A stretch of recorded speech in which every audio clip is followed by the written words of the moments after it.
Welcome to my shame room. From the moment I stepped foot in the 50s fixer-upper that would end up being my first home, I knew I wanted this room to be my studio. I'm a photographer by trade, but an ADD gremlin by nature, and it devolved shockingly quickly from future studio to room into which I shove everything that I am not currently up for dealing with. So, let's get cleaning while I tell you about my plans. I want to make a room that is light and bright, with tons of open and closed storage, space to spread out and work on projects, and reminders of why art is important within my work as well as outside of it. I've been really inspired by this childhood photo I found recently. Look at this serious little guy. I know I was a strange kid, refusing to smile on command, crying too easily, burning through crayons at a fiendish pace, and getting way too attached to the friends I made with Play-Doh. I was messy and stubborn and creatively ravenous. And while the messiness and stubbornness have never left me, I've lost that creative free-for-all of an inner world. I am so grateful to have a career that is creative, but at some point between college and internships and LLC paperwork and galleries, I found myself so locked into the role of photographer that I kind of forgot that I loved everything else. I only let myself sculpt as a precious treat a few times a year. I bought oil pastels and then left them pristine and untouched in their box. I stopped playing creatively, and I really hate that. So this photo of little Liz is going to be our emotional and visual North Star, because at its core, I want this room to be for them. While I'm already in Milanote, I'm going to add a few things that I've picked up recently that I would like to sort of inform the vibe of the final room, including this glow-in-the-dark Virgin Mary, even though I am not religious, this little devil, even though I am not religious, and this pillow slipcover I picked up thrifting recently. It doesn't have any religious connotations, but it feels correct from an alliteration standpoint to state once again that I am not religious. Also, I'm going to add an inspiration photo of a Pajagi-inspired curtain because that's been my recent fiber art hyperfixation, and I would love something in a Pajagi style somewhere in the room, preferably as a window treatment. Okay, now that we have a blank slate, it is time to move on to paint. After spending far too long in the paint section of Lowe's, I narrowed it down to two pale springy greens, Crocodile Dreams and Pale Tide Pool.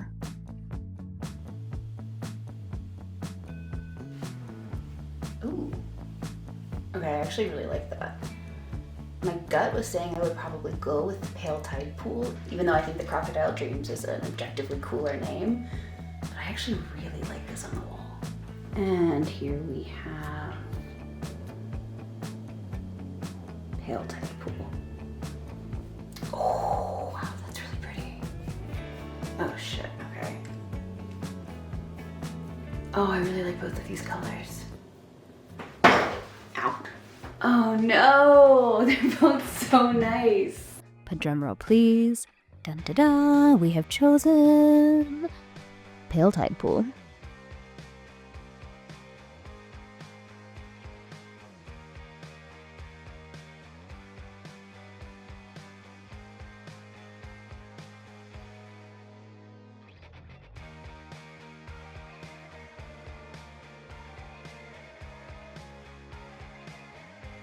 There's already cat hair in this.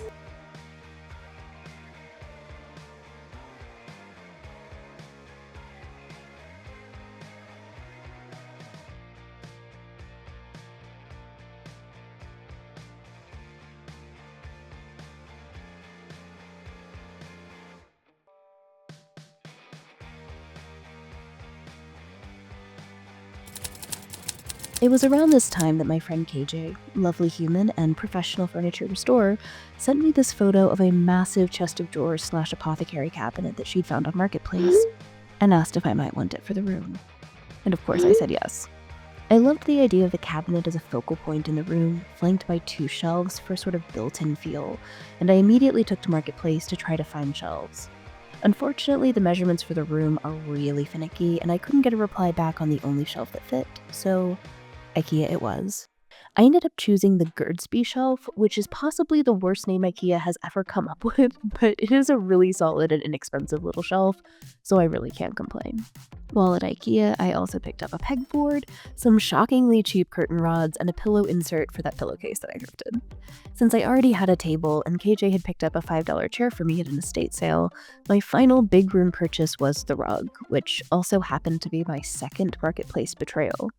Despite weeks of searching, I couldn't find a single piece that was both large enough and colorful enough for the room, so I did what was a first for me. I bought a rug, brand new. I found this really happy guy on Ruggable and I was sold almost immediately. It's an indoor-outdoor rug, which I really hope means that it's going to be sturdy and easy to clean, but honestly, I just really loved the pattern and the colors. Once that was ordered, I felt like I had a really interesting base to continue building around as I continued designing the room. Okay, let's go pick up a light.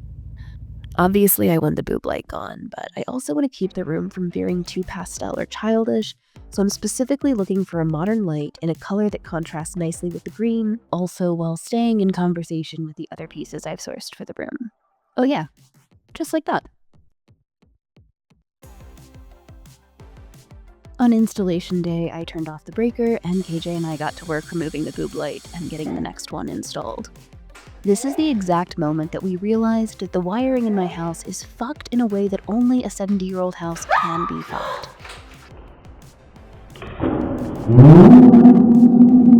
Holy fuck, man!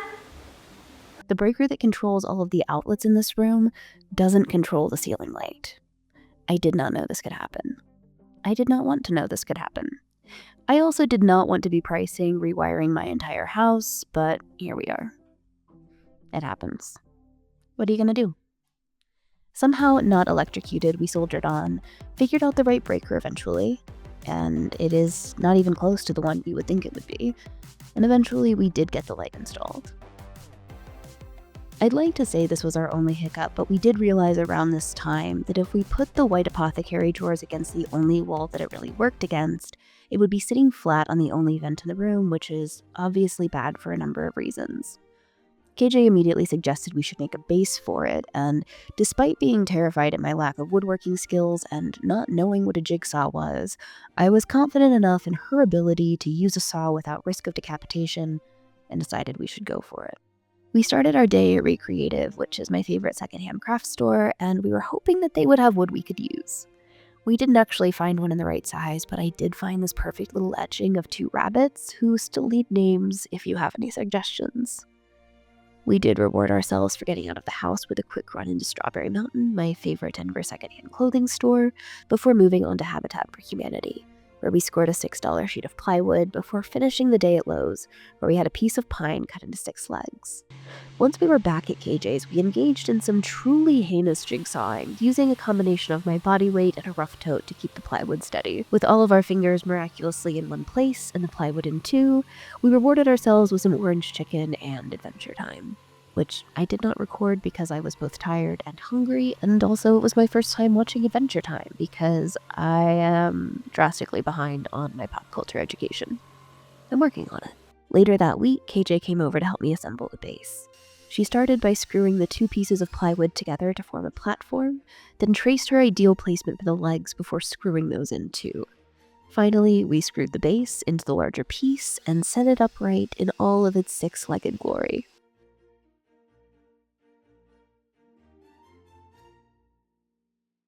After some late-night IKEA assembly, the focal point of the room was done, and I passed out almost instantaneously on my couch. So we are in what feels miraculously enough like one of the final days of this project, and I'm having a bad hair day. My socks do not match. I am honestly really tired, but I really want to get this room as close to done as I can so we can start working on the fun projects.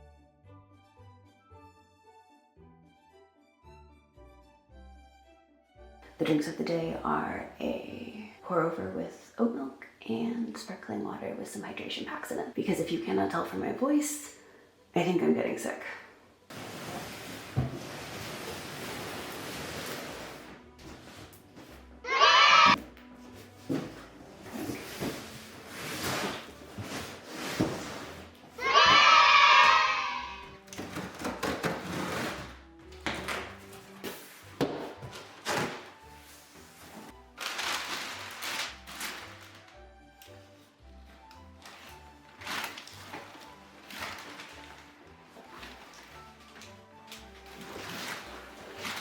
It's very outdoor rug textured, which I was expecting.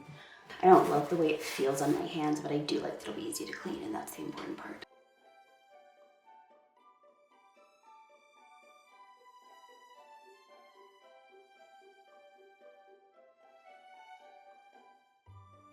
This is my little chaos corner where all of the bits I've got for all the different projects are kept.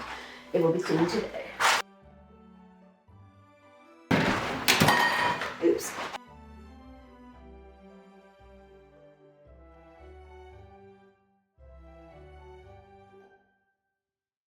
Oh, buddy! Do you like the rub? Oh, gorgeous. You are definitely not helping in this moment. That's okay. Okay. It's a little lumpy, but that's okay. I'm a big fan, baby.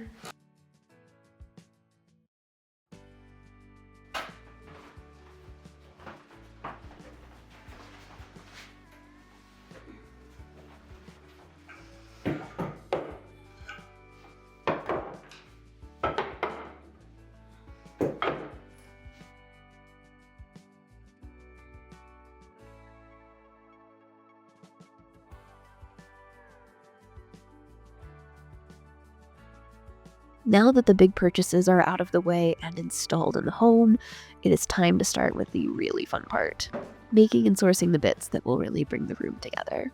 This was the point that I embarked on the first big DIY project of the makeover, which you might have seen in my last video. If you missed it and feel like watching me be mortally afraid of cutting a piece of fabric, be completely stumped by math and seam allowances, and still somehow manage to turn a pile of thrifted pillowcases into curtains that more or less curtain, you should go watch it. I knew I wanted to replace the socket covers with something silver or chrome to contrast with the brassy hardware on the apothecary cabinet, mostly to keep the vibe unfussy and not too matchy-matchy. After hours of window shopping, I actually remembered that there was a little bit left in my can of shiny silver spray paint, and that I like saving money. I would like to show you the pretty predictable process of spray painting this, but I literally snapped my SD card in two, and that footage is lost forever. I decided I wanted to christen the new space with a still life that I made specifically for the room, so I headed to the store for some fresh flowers and whatever else caught my fancy. I don't have any footage of this either, not because of the SD card, but because I was using the camera to take the photos. But eventually, after just so much fussing, I had a piece I was really delighted with that felt so perfect for the work I want to do in this space. I immediately put it in order for a large-scale print to fit, and happily started waiting. If you want to support my renovation fund and hang this in your home, you can find prints down below. After this, it was time to start organizing my supplies, which, contrary to what you might think from the state of the room before, I was actually really looking forward to.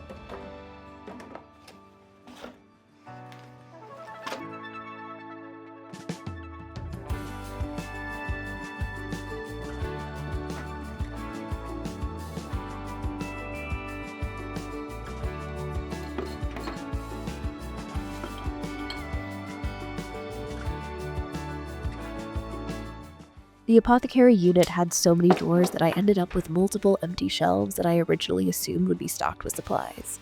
So not only did I get to move some of my favorite books and trinkets in, but I decided it would be the perfect time to indulge in yet another DIY that I was completely ill-equipped to do. So this is one of my prized possessions. It is a book of Kiki Smith's work. She is one of my absolute favorite artists, and it is in French, so I can't read it. But I did get it more so I could look at it, if I'm being honest. So I was thinking this would be really nice to have sort of displayed, preferably open on one of the shelves. And the idea is I'm going to sculpt or papier-mâché some kind of book holder. I've never papier-mâchéed before, so that might be a bit of a big ask, but we will find out. Let's see what I come up with.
have a base that seems more or less structurally stable. So I'm trying to see if, I don't want to move my camera, but I want you to be able to see how stable this is as is. So I put the book in, bring it back. It does have a little bit of give, but like it's holding this book up really well. So I would say that's probably all we need to do to get the base. And now comes the part that I'm somehow less confident about, which is papier-mâché. I'm gonna watch a YouTube video about this.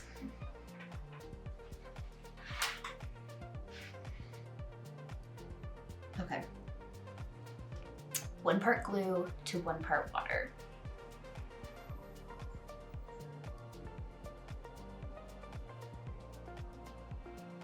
I'm so nervous. Okay, I can do this.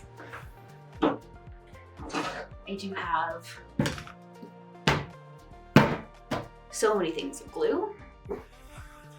Let me put some water.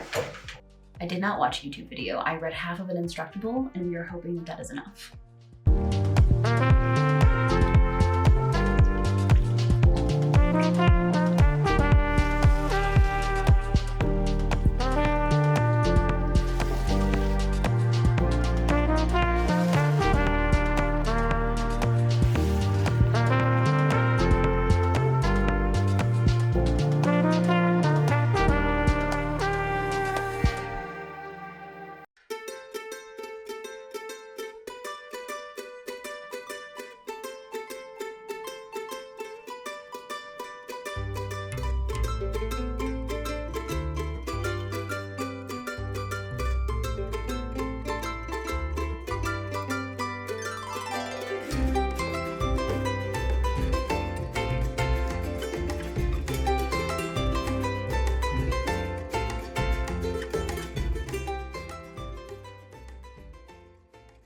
She's pretty fucking awful. I am in no way proud of what I made from an aesthetic perspective.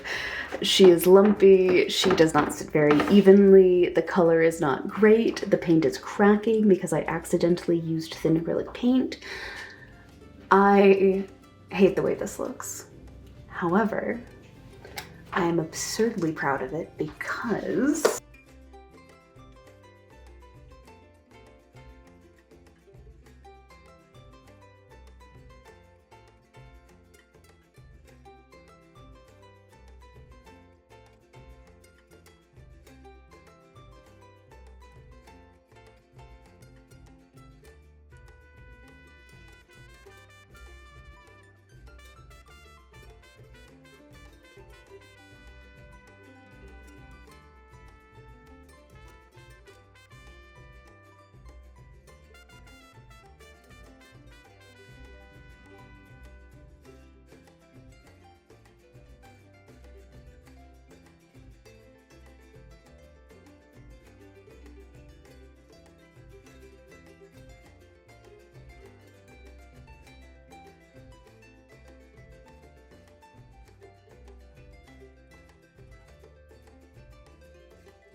all throughout this week, I popped in and out of thrift stores and even won a estate sale and found a few pieces that felt especially perfect for the room. I will let past Liz tell you about those. So the first thing I got at the estate sale is this tiny little bird cage with this tiny little guy inside. I think his coloring indicates more of a seagull, but I am going to say he is a pigeon because I really love pigeons. I also found this darling little keychain that is a cuckoo clock. I adore cuckoo clocks. I love them so much. And I just thought this was so delightful. I love the color. I love how bright it is.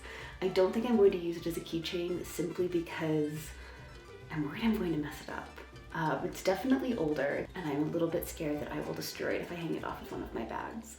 So I think it's gonna go somewhere in this room. I also found this adorable little guy. So I love Kewpie, and I've never actually owned anything Kewpie related, except of course for Kewpie mayonnaise, which I buy quite a bit of.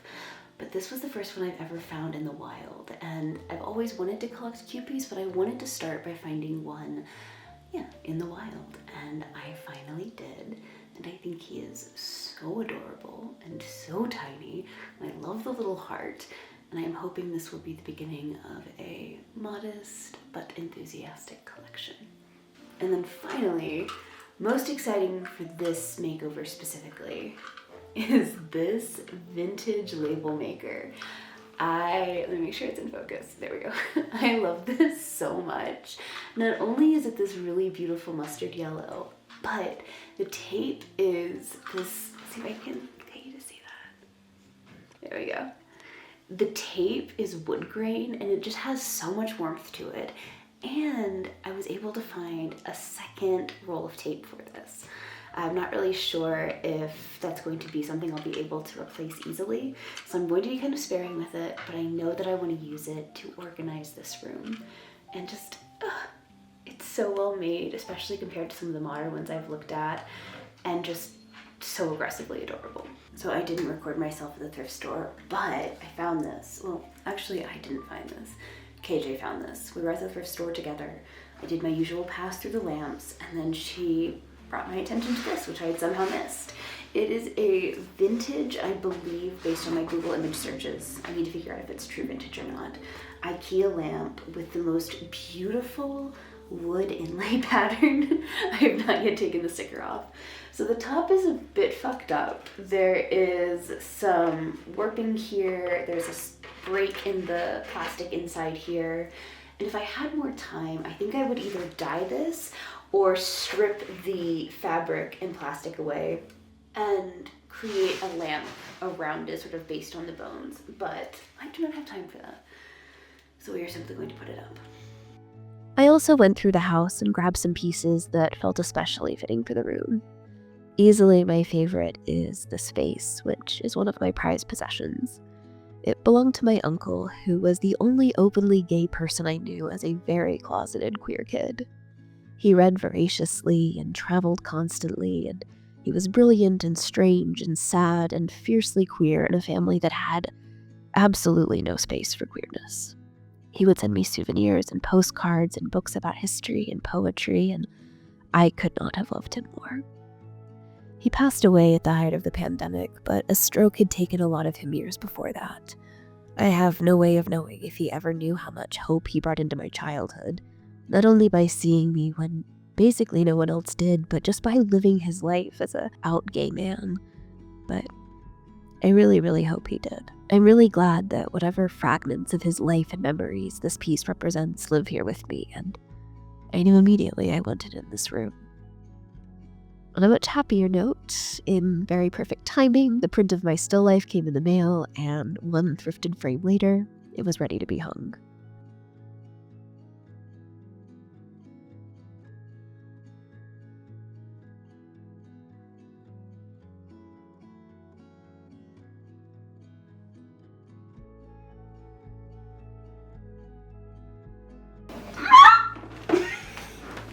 It's beautiful. It's just so pretty.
I also pulled this gorgeous full-length mirror I thrifted a few months ago, a desk organizer I also thrifted a few months ago, and a print that I already had that was just waiting to be framed and hung.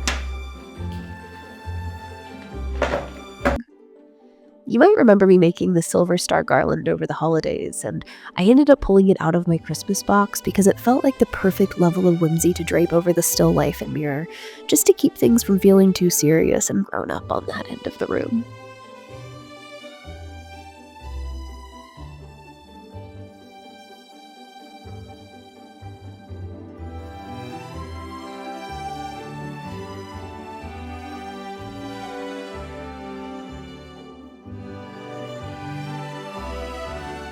Oh, that's whimsical as fuck.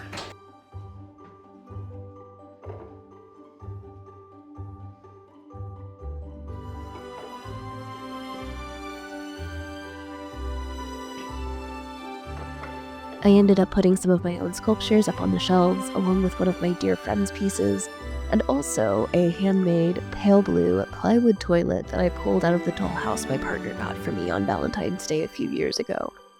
It is art, and I adore it, and I will hear nothing against it. And with that, oh my god. And with that being a plywood toilet, we are done with this room. As a reminder, this is where the space started. And here we are now.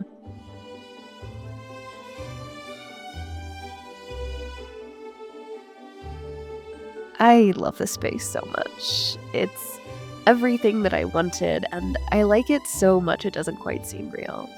It feels like a sanctuary, it feels like a creative space, it feels like an invitation to spread out and get messy and follow any and every creative impulse to something tangible. It's chaotic, but it's organized. It's playful and it's cozy, and most importantly, I think that little Liz would love it.